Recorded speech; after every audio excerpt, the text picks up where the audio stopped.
இந்திய நாட்டுடைய பிரதமருக்கு ஒரு உத்தரவு போட்டது. எங்களுடைய எல்லைக்கு உட்பட்ட பகுதியில் நீங்கள் காரிலே பயணம் செய்யக்கூடாது என்று ஒரு உத்தரவை அன்றைய திவான் போட்டான். அப்பொழுது இந்திய நாடு விடுதலை அடைந்திருந்தது. ஆனாலும் விடுதலை அடைந்த நேரத்திலும் அதே மாதிரி போட்டார்கள்.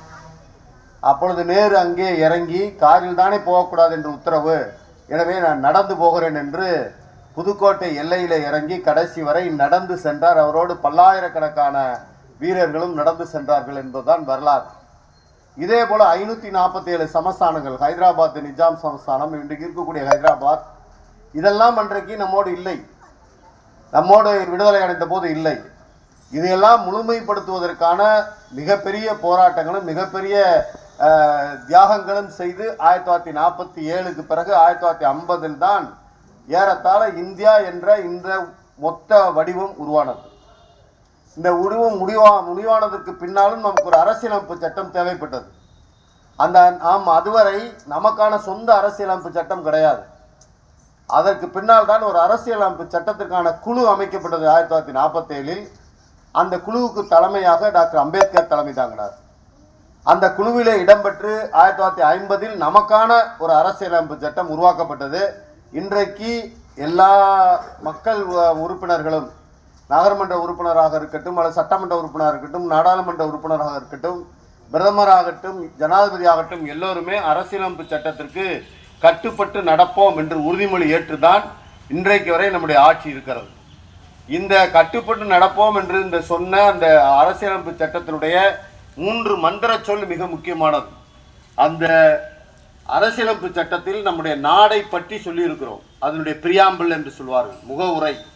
அந்த முகவுரை என்பது எப்படின்னா, ஒருத்தர் முகத்தை பார்த்தாவே உருவத்தை சொல்லிவிடலாம், மனசுக்குள்ள என்ன இருக்குன்னு சொல்லிடலாங்கிற மாதிரி அரசியலமைப்பு சட்டத்துக்குள்ள என்ன இருக்குங்கிற விஷயத்தை ஒரு சுருக்கமாக சொல்லுவதுதான் முகவுரை. அதான் பிரியாம்பிள் என்று சொல்லுவோம்.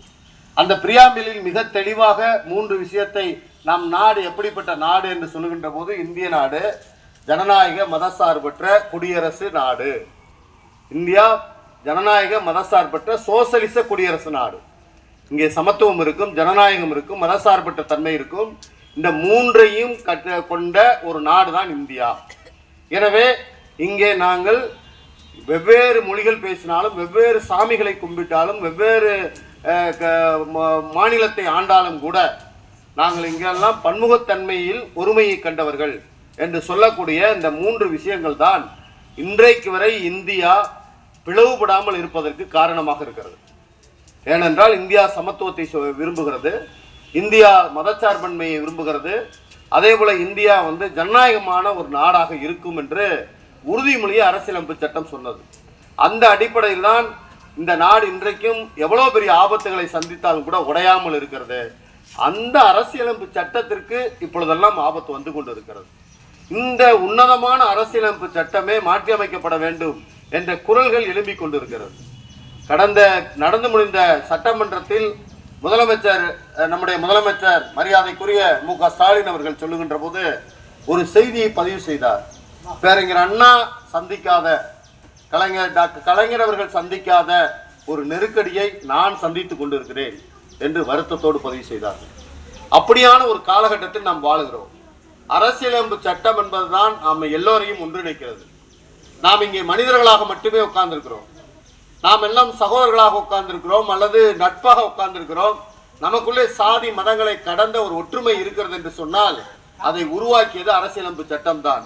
அந்த அரசியலமைப்பு சட்டம் உருவாக்கி தான் இன்றைக்கு இந்தியா ஒரு குடியரசு நாடு. இந்த நாடு குடியரசு தினமாக அறிவிக்கப்பட்டது. இந்தியா விடுதலை போராட்ட காலத்தில் சுபாஷ் சந்திர போஸ் உள்ளிட்டவர்கள் இருக்கின்ற போது ஜனவரி 26 சுதந்திர தினம் என்று அறிவித்தோம்.